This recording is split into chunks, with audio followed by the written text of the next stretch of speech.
బులెటిన్లో మరొకసారి నిజామాబాద్ జిల్లా బ్రేకింగ్ న్యూస్ చూస్తున్నాము. నిజామాబాద్ జిల్లా టీడీపీ సర్వసభ్య సమావేశాన్ని ఎంఆర్పీఎస్ కార్యకర్తలు అడ్డుకున్నారు. టీడీపీ నేతలు రమణ, రేవంత్ రెడ్డిని ఎంఆర్పీఎస్ కార్యకర్తలు ఘెరావ్ చేశారు. సమావేశంలో కుర్చీలు, టేబుళ్లు ధ్వంసమయ్యాయి. దీనికి సంబంధించిన మరింత సమాచారాన్ని మా కరెస్పాండెంట్ విఘ్నేష్ అందిస్తారు. విఘ్నేష్, టీడీపీ సమావేశం రసాభాసకు సంబంధించి డీటెయిల్స్ ఏంటి? ప్రస్తుతం పరిస్థితి ఏ విధంగా ఉంది అక్కడ? కల్పన, ఏదైతే ఆంధ్రప్రదేశ్ శాసనసభలో ఎస్సీ వర్గీకరణ బిల్లుకు సంబంధించి తీర్మానం చేయలేదని చాలా రోజుల నుంచి నిజామాబాద్ జిల్లా కావచ్చు, తెలంగాణ ప్రాంతంలో కూడా ఆందోళనలు కొనసాగుతున్నాయి. తెలంగాణలో జరిగింది కాబట్టి ఆంధ్రప్రదేశ్ శాసనసభలో కూడా తీర్మానం చేయాలి, ఎస్సీ వర్గీకరణ బిల్లుకు మద్దతు పలకాలని చెప్పి వీళ్ళంతా డిమాండ్ చేస్తున్నారు, నిరసన వ్యక్తం చేస్తున్నారు. చాలా కాలంగా కూడా ఆందోళన వ్యక్తం చేస్తున్న పరిస్థితి కనిపిస్తుంది. ఈ నేపథ్యంలో నిజామాబాద్ జిల్లాకు సంబంధించి టీడీపీ సర్వసభ్య సమావేశం ఇవాళ నిర్వహించడం వల్ల ఎంఆర్పీఎస్ నాయకులంతా కూడా దాదాపు 30 మంది వచ్చారు. వాళ్ళలో విద్యార్థి విభాగం ఎంఆర్పీఎస్ కు సంబంధించి శ్రీనివాస్ అనే వ్యక్తి, అలాగే మైలార బాలు అని యువసేన అధ్యక్షుడు, జిల్లా అధ్యక్షుడు నాగభూషణ్, ఈ ముగ్గురి ఆధ్వర్యంలో దాదాపు 30 మంది కార్యకర్తలు సమావేశంలోకి చొచ్చుకునే ప్రయత్నం చేశారు. అందులో శ్రీనివాస్ అనే అతను విద్యార్థి విభాగం జిల్లా అధ్యక్షుడు. అతను వేదిక టీడీపీ నాయకులు కూర్చున్న రమణ, రేవంత్ రెడ్డి కూర్చున్న వేదిక వద్దకు దూసుకొచ్చి శ్రీనివాస్ అనే అతను ఆ టేబుల్ ను తీసి పారేశారు. నిరసన వ్యక్తం చేస్తూ నినాదాలు చేస్తూ తమకు అన్యాయం జరుగుతుందని చెప్పి నినాదాలు చేశారు. ఈ వెంటనే అతని మీద టీడీపీ కార్యకర్తలు, టీడీపీ నాయకులు దాడి చేశారు. మూకుమ్మడిగా అతని మీద దాడి చేసిన పరిస్థితి కనిపిస్తుంది.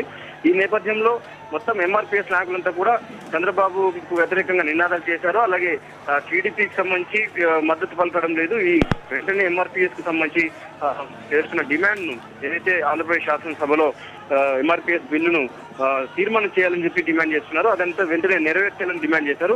ఈ నేపథ్యంలో వెంటనే శ్రీనివాస్ అనే అతనితో పాటు మరికొందరిపై దాడి చేసే ప్రయత్నం చేస్తుంటే పోలీసులు కూడా అడ్డుకునే ప్రయత్నం చేశారు టీడీపీ నాయకులను. ఈ నేపథ్యంలో పోలీసులకు, ఇటు టీడీపీ కార్యకర్తలతో పాటు ఎంఆర్పీఎస్ మధ్య ముగ్గురి మధ్య కూడా వాగ్వాదం చోటు చేసుకుంది. పరస్పరం దాడులు జరిగాయి. టీడీపీ నాయకులు పోలీసులను కూడా లెక్క చేయకుండా పోలీసుల మీద కూడా దాడి చేశారు. ఎందుకంటే ఎంఆర్పీఎస్ నాయకులను దాడి చేస్తా ఉంటే అడ్డుకుంటున్నారని చెప్పి టీడీపీ నాయకులు పోలీసుల మీద కూడా దాడి చేసిన పరిస్థితి కనిపిస్తుంది. కొంతమంది పోలీసులకు కూడా గాయాలయ్యాయి. కూడా ఉన్నాడు, అతను కూడా గాయాలైనట్లు సమాచారం అవుతుంది. మొత్తానికి అయితే సమావేశం మొత్తం కూడా గందరగోళం జరిగింది.